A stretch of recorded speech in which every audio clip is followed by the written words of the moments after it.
and welcome to the Hall Priest Universe. I'm King HP, otherwise known as Father, and today we are finally going to get into it. We're going to finally jump into Spider-Man No Way Home. So this is going to be predictions, this is going to be a small breakdown, this is going to be just a nice conversation, thoughts and ideas on what's going to happen in Spider-Man No Way Home. All right, so right now we're looking at around 12 days. We're less than 2 weeks out from the opening of Spider-Man No Way Home. So a lot of hype is put on this movie. So first question, the first one. Do we think that it'll live up to the hype? Now, when it comes to Marvel, right, we've had Infinity War, we've had Endgame. Did they live up to the hype in your mind? Then did they live up to the overall hype? Did they hit the box office numbers that it was predicted, or did they supersede? Did they supersede the hype? Did it hit the hype that it was expected? Right. So those are the first questions. And do you think Spider-Man No Way Home can do that? Now we know who we have in it for facts. Let's list off some of the people by characters, and let's see what we're really looking at here, right? So we already know we got Spider-Man, right? Boom, Tom Holland, yeah, right? We have Doctor Strange. We have villains galore, okay? So let's go through some of these villains, right? We have Doc Ock from Spider-Man 2, which was Tobey Maguire's Spider-Man. We have the Green Goblin from the original Spider-Man, Tobey Maguire's. So from that universe, there's two. We know it. We've seen them. There's trailers, TV spots. There's a teaser trailer out there. There's a trailer out there. We know. We've heard the voices, okay? Then in The Amazing Spider-Man, which is Andrew Garfield's movie, we have the Lizard and we have Electro, right? So that's a crazy combo, right? One from each movie. Jamie Foxx was from The Amazing Spider-Man 2, and the Lizard was from the original, well, I can't call him original, right? But from The Amazing Spider-Man. The third villain is actually going back to the Tobey Maguire franchise, Spider-Man 3. So that is the Sandman, right? And we've seen him in numerous trailers now. I've actually seen and heard the least amount from him. There's a new video out with the villains, but there's three villains, and it's Green Goblin, Doc Ock, and Electro, and it's them, but they're having a conversation to hype the movie. So I haven't seen much from Thomas Hayden Church. That's the actual actor that plays the Sandman. So I'm almost thinking he doesn't have a super big role, but we'll see. Time will tell. Now, that being said, there's 5 villains listed. Okay, so we know from Spider-Man comics there's a Sinister Six. Got to sip my coffee in my Avengers cup, people. Let's get back to it. So there's 5 villains, right? And of these 5 villains, everyone wants to say the Sinister Six. So who's the 6th villain? My next question: will there be 6? And I only say that because we could be asking for the Sinister Six because we know of a Sinister Six, and Marvel being like, we never said nothing about 6. We just did these 5, and later down the road with Sony, maybe the MCU or maybe in the Sonyverse, Spider-Verse, they do it, right? Not sure. But if I'm a gambling man, I'm going to gamble that there's 6, okay? And they still have plenty of villains to choose from. Now, let's go through some of these options, right? The original Tobey Maguire Spider-Man series, in the 3rd film, we had the Harry Osborn character, but then he became good, and then you had Venom. Now, Venom's an interesting twist because if you have spoilers, right? If you haven't seen the Venom movie, go see it. End credit scene is a major tie-in. Spoilers. All right, so now that that's out of the way, I'm gonna talk about it. All right, so anyway, end credit scene for the Venom movie. We're seeing Venom and Eddie Brock, and they're laying in bed and they're having a conversation. And also, check out my review of Venom. I mean, why not? You'll get it right there, straightforward. Click it, then check back in. Okay? So they're laying in bed, and Eddie Brock is talking to Venom and stuff, and Venom basically wants to say about seeing so much knowledge that he has. I think it's like 80 trillion light years. Light years, I know it's a distance measurement and stuff. But that's not how he meant it. That's not how we took it. We kind of all understood it was a distance of time and space, and like time and space and distance. I mean, it's kind of all those things because he says through the universe, through the universe is. So there are more than one universe, but I think he meant that in a multiverse sense. And the only reason I say that is because in that Tobey Maguire movie, Spider-Man fought Venom. And then we see Venom, Eddie Brock, Tom Hardy's character, Matt Hardy. Really? We get Tom Hardy's character, his version of Venom recognizes the Spider-Man, recognizes the suit, says Spider-Man is now, and he licks the screen. So could he be a potential, right? Possibly. I make him least likely to be the sixth for a couple of reasons. But let's keep talking about some more of these potential villains, right? We saw at the end of Spider-Man Homecoming, the Vulture. Easy for a return. We've seen the Morbius trailer. We saw Michael Keaton's portrayal of the Vulture in that. Well, what we think it could be another Ralph Boner situation, right? We all remember that from WandaVision. So let's not act like Marvel ain't done that to us before. But we assume we see him over there in the Morbius trailer, intertwining these universes, right? Playing with the minds of all the fans. So, Vulture. I think Vulture's a big character. I think Vulture's big enough to bring him in. And there's another reason, right? Back when that movie came out, there was a toy line that you had to collect all 6 pieces to make the Vulture. And it wasn't the Vulture himself you made. You buy him as a figure. It was the wings, right? So you will buy all 6 to make the wings, right? Well, now there's been a re-release. And the re-release is the Vulture, right? But this time he's packed up for you. So with that being said, right, make sure you guys get a good look without all the glare. Sure, but if you see behind, there's like the wings or whatever have you, right? So if you read the back, with an impressive flying apparatus, Adrian Toomes, that's the Vulture's real name in the MCU or whatever, soars through the skies to threaten Spider-Man. Now, this is a re-release. It also says Homecoming on it, but I feel like it's a throw-off because when the new line of villains come out, there will be toys. I mean, Sony just gave us a Venom in the last year. And now why is that? When you look at some of that, there is more to that deal, that Sony deal with Marvel, than meets the eye. Part of that is the toy line, right, and the merchandise. So it only is right that we'll see maybe some more from this movie coming out, right? I expect to see that. And if we don't, it may be because Sony has ties to that, and they're probably not going to give Marvel that merchandise like they want to. But I would be very surprised if that doesn't happen. That's a big, to get a Marvel Legends, Green Goblin, Sandman, Electro. And mind you, this is a more classic Electro.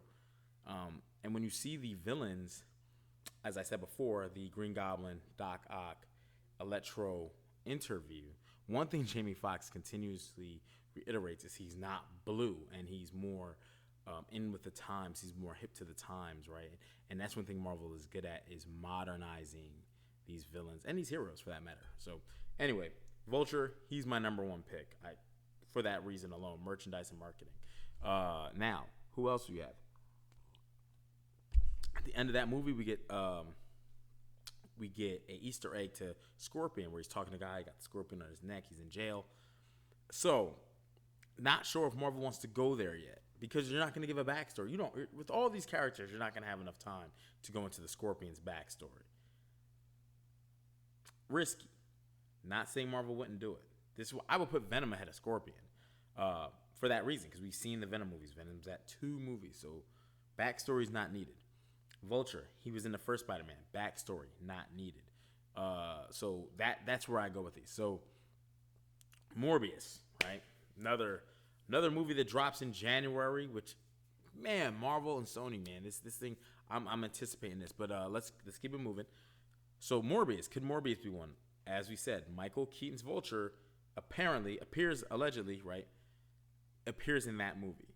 And very interesting, though, I don't think this is a Ralph Boner WandaVision situation with Quicksilver, but I don't think they want to I don't think they want to put the cart ahead of the horse. You know, by introducing Morbius here, in a month's time, he's getting his solo movie, and you just put the cart before the horse. Now we're seeing Morbius for the first time. We've seen him fully fleshed out, et cetera, right? I don't think Marvel would do that. So those are some of the biggest options. Now, you still have Rhino from The Amazing Spider-Man 2 as it's going off. Paul Giamatti, put his name in the comments, please. But you have the Rhino and Andrew Garfield Spider-Man fighting him. Possible. Reason I say that is they didn't give us a backstory for the Rhino, and they used him as a quick. So one of the things I want to say with that Rhino character is he looked horrible. They would get. I expect if they did use him, they could remake him. But again, he's a very popular character. Spider-Man has some of the most popular villain, like his catalog of villains is ranking very high up there. I would probably say it honestly, when you talk about all the comics of any comic, it's probably superseding of Batman. Like, I think the arsenal of villains Spider-Man has supersedes Batman's, and Batman's number 2. And then after that, you know, it's going to be onesie twosies of who to pick, who has a better catalog of villains. But do you have to give a backstory with Rhino? Maybe not. We got a little taste of him, like to be some sort of bank robber, got his hands on some armor. He's in here. He's looking for Spider-Man, but it's an untold story. But from some of the things we know, Green Goblin is supposed to be the man of this movie, right? The lead villain of the villains, right? The who's who in the zoo. So if that to be true, right? I find it hard that we use him. I mean, I'm going to go with Vulture. Fully fleshed out character. We understand him. Will he want revenge? Maybe not so much revenge, but maybe if one of the Spider-Mans, like it's easier to tell that story than it is to bring in a character we really don't know we don't know his power sources. We don't know a lot of comic fans do, of course, and a lot of average people who watch the animated Spider-Man series do, but you're going to be getting newer people too. So I think it's kind of risky. I think we get the Vulture. Now, upgrades to some of these villains, right? I expect Green Goblin to take off the green Power Ranger suit, but I expect him to be introduced in it. Plain and simple. I mean, I don't think there's much to discuss about that. But what kind of Norman Osborn are we going to get? I don't know. And what I mean by that is a lot of these villains look like they had upgrades. Shout out to my man Ace. I work with this guy. He's legit. One day we'll have to get him on the show as a guest to have some great conversation, because we've had some of the best conversations. So shout out to my man Ace. But he was the one who put me onto the arc reactor onto Electro, or what appears to be, right? And it would make the most sense that something like that, shout out to Ace, a device like that to harness that power, because maybe he was not able to really control the electric current the way he would like to, which would make him a harm to himself and others. But if he could control it, ooh, now you're looking at Batman. And then we get some Jamie Foxx dialogue in some of the TV spots where he's like, wow, in this world there's so many possibilities. And I think that's one of the things he's saying, because in this world I have a way to control it. Ooh, I could be dangerous or good even, right? Because he really wasn't some of these villains aren't bad by choice. They're bad by circumstance, right? They're like, they're teetering that line, and then something happens, and then, they snap, right? Doc Ock, he was a good scientist, man, but when those things affected his brain and the arms took over, right? When the tentacles took over, he couldn't help himself. He was being controlled, right? And that's another thing we see with Doc Ock. It appears he gets nanite technology of Tony Stark, and it looks like it happens during the Spider-Man fight on the bridge. Now, does the Spider-Man fight on the bridge happen? I think so. I think the bridge is a major scene. Too many clips of the bridge. I don't think this is a Infinity War Wakanda Hulk running through. Remember that with Captain America, Black Panther, the Winter Soldier, and you had the Hulk, and we all thought we were going to get him in Wakanda, especially when the Outriders were jumping on the suit, right? And it never happened. So do I think the bridge scene is one of those type of Hulk and Wakanda scenes? No, because it's too much. That's a lot to edit and create that illusion. But I do think there are certain parts of that are not real. Like, anyway, there's definitely some edited parts. I'm not going to go into the whole hoopla, the lizard face getting kicked or punched or something to the side. We've seen that. The one arm as Mary Jane's about to fall off the scaffolding and the Statue of Liberty. Not going to get into that. We know there's a lot of editing. Now, the upgrades to the villains. I think that it's also what's going to make this a much tougher fight to where Spider-Man needs that help. Doctor Strange, you're not going to be enough. And for a couple reasons. One, Doctor Strange is probably going to be trying to restore the balance. Remember what Tony Stark said? What do? Protect your reality, right? And so with that being said, and I just spilled hot coffee in my hand. So, but with that being said, are the other Spider-Mans in it? Is Tobey Maguire in it? Is Andrew Garfield in it? At this point, I think it's an astounding yes. I think the secret is out. I think it's just we need to see it. We need that Captain America Endgame moment, right? And I think Tobey Maguire would seal that deal. I think seeing Andrew Garfield's cool, but he wasn't everyone's favorite Spider-Man because he also wasn't the first one. And I'm talking about major motion picture Spider-Mans, not 70s Spider-Man and Caps. We're not talking about a lot, right? So when that happens, I think they have to keep it under wraps for that reason. Now, I think there's a potential for a fourth Spider-Man, Miles Morales. And I really think that that's a legit possibility. Marvel's starting to, why put out all these villains? You could have kept that a whole secret about the multiverse, put a laugh in. You could have put him jumping off the Sandman hand, be like, do we see the Sandman hand? You know what I mean? They could have made things way more discreet. So as we saw each villain, we would just overload in theaters, right? But I think Marvel didn't do that for a couple reasons with Sony, because Sony wants to use that to the marketing to pull those dollars in, but also because they got big surprises waiting. I think we're going to get 2 end credit scenes. One that pushes the Spider-Man Sonyverse further, and I think that will have Venom in it. I think after showing us the end credit scenes of Venom, and as popular as Venom is, and as well as his movies have done, you're going to give us some Venom somewhere in this. Because otherwise Venom's walking around somewhere on this planet in the MCU, and we wouldn't know where. And it would make no sense for him to come in some random movie down the road, unless it was Doctor Strange and Multiverse of Madness. But it would make no sense for him to just pop up in Thor. It would make no real sense for him to just pop up in We Are the Marvels, right? So I think we're in for a treat. The second end credit scenes I think will push into Doctor Strange and the Multiverse of Madness. And here's where I think that is. Wanda, right? The events of WandaVision. I think also tied to Loki a little bit, but we're getting a season 2 of Loki. So I think that's a little strange. But not strange, but you would think with the events that ended Loki, maybe this is happening simultaneously as the spell. So what happens with Spider-Man, Peter Parker, happens with Loki, and bam, the multiverse is set, right? Because it's simultaneous. Now, here's what I do think is simultaneous for a fact. This is what I think is a fact. We'll find out. At the end of WandaVision, in the last episode, Wanda was reading that Darkhold, and she heard her kids. Is that because the multiverse got opened through this rift? Doctor Strange with Peter Parker, they're thinking these guys came out. We've had visitors from every universe, right? Talking to Spider-Man, the only thing that matters to you is the people linked to you. But what Doctor Strange was saying was we've had visitors. I'm speaking beyond you, Spider-Man. We've had visitors from every universe. And that's going to be key in the end, right? And what I mean by in the end is because that's going to push where I think we get a visit from Wanda. I honestly think that would mean the world to me to see. Doesn't really mean the world to me, but to see Wanda at the end. Just imagine that. And she was like, "Where are they?" Doctor Strange says, "Where is who?" Imagine that.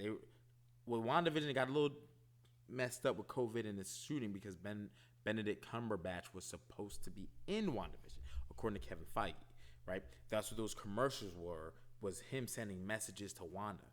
The doctor in the house, the Nexus being, what were some of the other ones? Remember the shark on the island and the one was withering away because it was feeding on your magic. Remember those? Those are supposed to be messages from Doctor Strange to Wanda, according to Kevin Feige himself.